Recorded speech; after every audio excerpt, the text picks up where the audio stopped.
Parts of speech. तो parts of speech पर मबनी एक छोटी सी एक्सरसाइज करेंगे।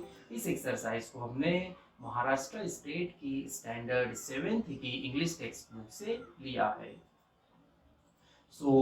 जिस तरह आप पीछे यहाँ पर एक ट्री को ग्रो होते हुए देख रहे हो, तो इस ट्री की मदद से हमें पार्ट्स ऑफ स्पीच पर मबनी एक छोटी सी एक्सरसाइज करना है।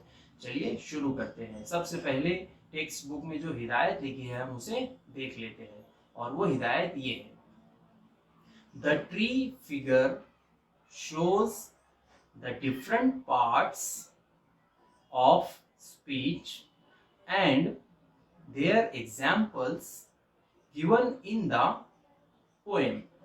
Write appropriate labels in the tree figure. तो हमें ट्री की जो फिगर है, ट्री की जो शक्ल बनी हुई है, उसमें सही अल्फाज लिखना है, राइट। और हमने पार्ट्स ऑफ स्पीच को हमारे पिछले वीडियो में सीख लिया है। अगर आप चाहे तो आई बटन पर क्लिक करके उस वीडियो को देख सकते हैं। तो सबसे पहले कुछ अल्फाज यहाँ पर ऑलरेडी लिखे हैं और बहुत सारे अल्फाज हमें खुद लिखना है। सबसे पहले नाउन लिखा है, नाउन के बाद आता है प्रोनाउन, फिर verb, adverb, adjective, preposition, interjection और आखिर में कंजंक्शन। चलिए वन बाय वन हम इसे देखते हैं। सबसे पहले नाउन। तो नाउन यानी कि किसी भी जगह, शख्स या चीज के नाम को बताने वाला लफ्ज नाउन होता है।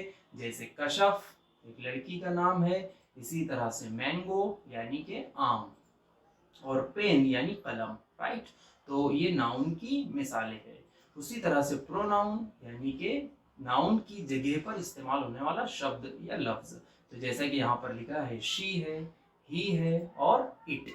तो शी किसी लड़की के नाम की जगह पर इस्तेमाल होता है, ही ये किसी लड़के के नाम की जगह पर, और इट का इस्तेमाल हम लोग कीड़े मकोड़ों को जाहिर करने के लिए या उनके नाम की जगह पर, या फिर इनफैंट अगर कोई छोटा बच्चा है तो उसके नाम की जगह पर भी इट का इस्तेमाल होता है। और नॉन लिविंग ऑर्गेनिज्म यानी गैर जानदार जितने भी होते हैं, यानी जितनी चीजें होती है बेजान, तो उनके नाम की जगह पर भी इट का इस्तेमाल होता है।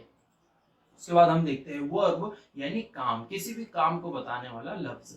जैसे यहाँ पे लिखा है गो यानी जाना, इसी तरह से राइट, राइट यानी कि लिखना, वॉक यानी चलना। तो ये सब वर्ब की मिसालें हैं। उसके बाद आता है एडवर्ब। एडवर्ब यहाँ पे लिखा है स्लोली, राइट। तो स्लोली यानी धीरे धीरे। तो एडवर्ब क्या होता है कि इसे हिंदी में क्रिया विशेषण कहते हैं, यानी ये इसे मुताल्लिक फेल भी कह सकते हैं, ठीक है।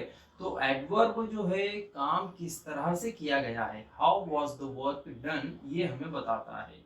तो जैसे यहाँ पे मिसाल लिखी है, स्लोली, फास्टली जल्दी जल्दी, और वेल यानी अच्छा।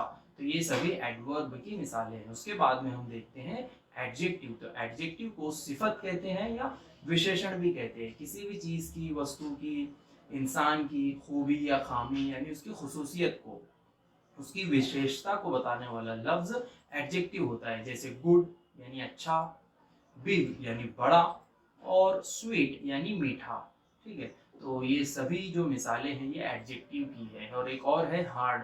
हार्ड यानी बहुत सख्त। तो these all are the examples of adjective। आपको इन तमाम लफ्जों को नोट करना है और अपनी कॉपी में और किताब में भी जो दिया है वहां पर उसे लिखना है। उसके बाद प्रीपोजिशन। प्रीपोजिशन क्या करता है कि एक नाउन या प्रोनाउन को किसी दूसरे लफ्ज के साथ में जोड़ता है इन ए सेंटेंस, तो किसी जुमले में। जैसे टू यानी की तरफ, फ्रॉम यानी से, इस तरह के जो अल्फाज होते हैं ये प्रीपोजिशन कहलाते हैं। उसके बाद इंटरजेक्शन की एक एग्जाम्पल या एक मिसाल यहाँ पर टेक्स्ट बुक में ऑलरेडी लिखी है, ओह।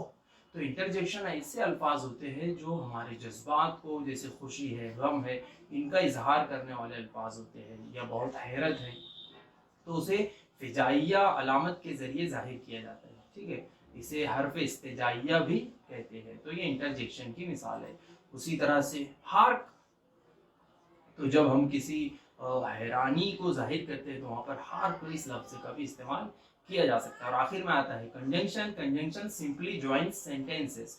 तो जुमलों को जोड़ने का जो काम करता है, जो लफ्ज काम करता है, तो उसे कंजंक्शन कहते हैं। हर्फ रब्त हम इसे उर्दू में कहेंगे। तो इस तरह से इस ट्री की मदद से हमने पार्ट्स ऑफ स्पीच को एक बार रिवाइज भी किया है, उसकी एक्सरसाइज भी की है। यहाँ पर एक सिंपल सा क्वेश्चन हम अंग्रेजी पर मबनी क्वेश्चन पूछ सकते हैं कि हमारे इंडिया में कौन सा ऐसा इंग्लिश न्यूज़पेपर होता है जिसमें एक आर्टिकल छपता है, रोजाना एक आर्टिकल उसमें छपता है जिसे स्पीकिंग ट्री के नाम से जाना जाता है, राइट। तो आपको उस न्यूज़पेपर का नाम बताना है। तो अगर आपको ये वीडियो अच्छा लगा है तो इसे लाइक करिए, अपने दोस्तों के साथ में शेयर करिए और हमारे चैनल माइंड नोट्स को सब्सक्राइब करिए। Thank you.